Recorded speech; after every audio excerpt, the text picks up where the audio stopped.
Ready? As you are aware, the machinery and system for removal of public grievances had been in operation for over 2 decades, and detailed instructions in that behalf had been issued through a circular letter. Full stop. Under that scheme, inter alia, public grievances offices at each district headquarter had also been instituted. Full stop. The district vigilance and grievances committees are also separately in position. Full stop.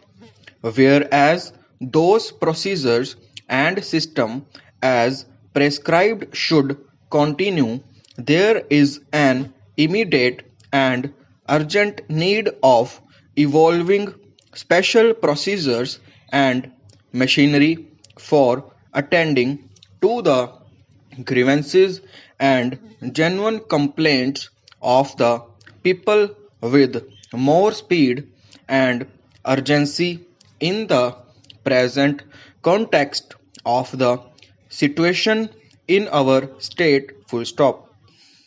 The government has therefore thought it fit to give a new and pointed direction to this objective of removal of grievances of the people. Full stop. These instructions subserve that purpose. Full stop.